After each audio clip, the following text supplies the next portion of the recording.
आगे बढ़ते हैं और आपको लेकर चलते हैं भारत की तरफ। खबर ये आई है कि भारत जो है वो इस वक्त अगर ट्रैवलिंग की बात की जाए, ट्रैवलिंग डेस्टिनेशंस की बात की जाए, तो दुनिया की जो ख़तरनाक तरीन ट्रैवलिंग डेस्टिनेशंस हैं उनमें भारत शामिल है और भारत का चौथा नंबर है उन डेस्टिनेशंस में। अगर ख़तरनाक ममालिक की बात की जाए ट्रैवलिंग के हवाले से, तो सबसे पहले है फ़िलिपाइंस, दूसरा नंबर है कोलंबिया का, तीसरा नंबर है मेक्सिको का और चौथा नंबर आता है भारत का, जिसका इंडेक्स है 77.86। अब ये जो इंडेक्स बनाया गया है इसके अंदर 35 फैक्टर्स को शामिल किया गया है और उन 35 फैक्टर्स में माशरे में जो तशद्दुद है उसके हवाले से जो है वो पैमाइश की जाती है। फिर उसके अलावा मुसल्लह तसादुम जो है उसको देखा जाता है, सेहत का जो इंफ्रास्ट्रक्चर है उसको देखा जाता है, ख़वातीन के हवाले से जो मामलात हैं कितनी वो सेफ़ हैं उस माशरे में उसको देखा जाता है, कुदरती आफ़ात को देखा जाता है। और इन तमाम चीज़ों को देखने के बाद ये एक मैट्रिक्स बनाया जाता है और रैंकिंग की जाती है और उस रैंकिंग में भारत जो है वो चौथे नंबर पर आया है। और अगर अमेरिका की बात करें तो अमेरिका ने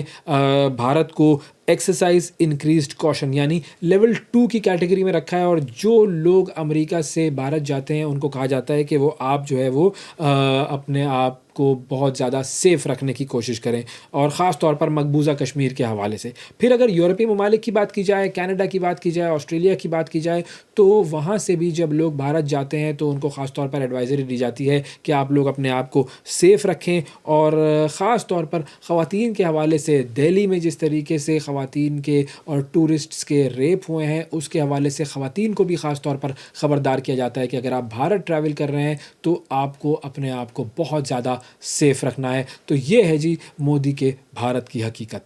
और नाज़रीन, वक्फ़ा हमें लेना है, लेकिन वक्फ़े से पहले हम एक छोटी सी रिपोर्ट आपको दिखाना चाह रहे हैं। जंगें हर तरफ चल रही हैं, रूस और यूक्रेन की भी जंग चल रही है, इज़राइल ने फ़लस्तीन पर जुल्म व सितम के पहाड़ तोड़े हुए हैं और अब ईरान पर भी हमले किए जा रहे हैं, शदीद हमले हो रहे हैं। दुनिया भर के जो ममालिक हैं वो अपना डिफेंस बजट जो है, डिफेंस स्पेंडिंग जो है उसको बढ़ा रहे हैं। कहाँ पर पहुंची है ये डिफेंस स्पेंडिंग दुनिया के ममालिक की, आइए आपको दिखाते हैं। दुनिया भर में सिक्योरिटी खदशात के तनाजुर में मुल्कों की तरजीहात तब्दील हो रही हैं। 20वीं सदी में इंपीरियलिज्म से निकलकर अमन की तरफ बढ़ने वाला सफर अब उल्टे कदमों दोबारा जंगों की तरफ जा रहा है। गुज़िश्ता सदी में मुल्कों ने सेहत और तालीम पर अखराजात बढ़ाए थे, लेकिन एक बार फिर दुनिया में जंग के बादल छाए हुए हैं और यही वजह है कि दुनिया भर का दिफाई बजट आसमान को छू रहा है। 2024 में आलमी दिफाई अखराजात में अमरीका सरे फहरिस्त रहा।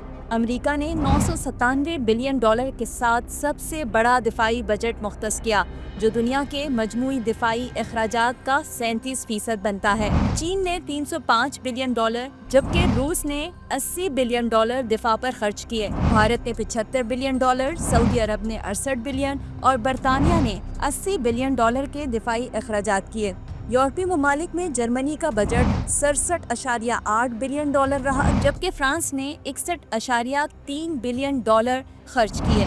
जापान ने 50 बिलियन और जनूबी कोरिया ने 47.6 बिलियन डॉलर अपने दिफा पर सर्फ किए। ये सिर्फ आदादो शुमार नहीं, बल्कि ये आलमी अमन और इस्तेहकाम के लिए एक संगीन चैलेंज भी है। पाकिस्तान का दिफाई बजट इस फहरिस्त में निस्बतन कम है। पाकिस्तान ने तकरीबन 9 बिलियन डॉलर दिफा पर खर्च किए, जो उसके जीडीपी का 2% से ज़ायद है। पाकिस्तान की दिफाई हिकमत अमली में सरहदी सिक्योरिटी, दहशतगर्दी के खिलाफ जंग और जदीद फौजी साजो सामान का हुसूल मरकजी हैसियत रखता है। और अब बात करते हैं कुछ माहौलियाती आलूदगी की, कुछ मौसमियाती तब्दीली की। अगर हम पाकिस्तान की बात करें तो पाकिस्तान में चाहे लोग कराची में रह रहे हों या इस्लामाबाद में रह रहे हों, 40 से 45 डिग्री बल्कि उससे भी ज़्यादा टेम्परेचर जो है वो लोग एक्सपीरियंस कर रहे हैं। शदीद गर्मी है इस वक्त पाकिस्तान में। और अगर हम दुनिया भर की बात करें तो अमेरिका की ही मैं मिसाल आपको देता हूँ। अमेरिका की ही एक ख़बर मैं पढ़ रहा था आज और उसमें ये लिखा था कि अमेरिका में एक हीट डोम जो है वो एक्सपीरियंस करेंगे लोग, और उस हीट डोम का मतलब ये है कि टेम्परेचर इस कदर बढ़ जाएगा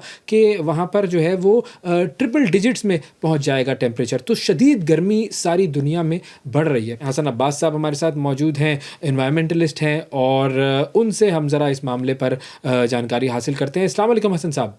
जी वालेकुम अस्सलाम। बहुत शुक्रिया सर प्रोग्राम के लिए आपने वक्त निकाला। सबसे पहले तो मैं ये चाहूँगा कि अभी हम जो बात कर रहे थे क्लाइमेट चेंज के हवाले से कि एक्सट्रीम टेम्परेचर्स लोग जो हैं वो पाकिस्तान में भी और दुनिया भर में भी एक्सपीरियंस कर रहे हैं। पहले पाकिस्तान की बात कर लेते हैं। तो एक तो वो इम्पैक्ट है जो कि गर्मी का इम्पैक्ट है जो हम सब महसूस करते हैं, लेकिन उसके अलावा और कौन-कौन सी जगहें ऐसी हैं जहाँ पर ये क्लाइमेट चेंज का इम्पैक्ट हो रहा है? जैसे कि एग्रीकल्चर पर हो रहा होगा, इकॉनमी पर हो रहा होगा, तो कौन-कौन से एरियाज़ ऐसे हैं जहाँ पर ये क्लाइमेट चेंज इम्पैक्ट कर रहा है या करने वाला है पाकिस्तान के हवाले से?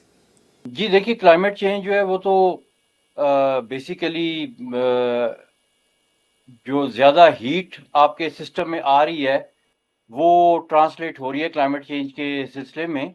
और इसका जो पहला इम्पैक्ट आता है क्लाइमेट चेंज का वो हाइड्रोलॉजी और वाटर रिसोर्सेज के ऊपर आता है, क्योंकि आपका हाइड्रोलॉजिकल साइकिल जो है वो क्लाइमेट चेंज से जो है उसमें रद्दोबदल होती है। और ऐसा मतलब है कि ऐसे इवेंट्स जो हैं वो हाइड्रोलॉजिकल रूनुमा होते हैं जिनका हम पहले से जो है वो बहुत ज़्यादा हम उसके आदी नहीं हैं। मसलन फ्लड्स ज़्यादा हो सकते हैं और ड्राउट ज़्यादा हो सकती है। ड्राई स्पेल के जो डेज़ हैं वो बढ़ सकते हैं, वेट स्पेल के डेज़ बढ़ सकते हैं। जो सीज़न्स हैं आपके रेनफॉल के वो आगे पीछे हो सकते हैं।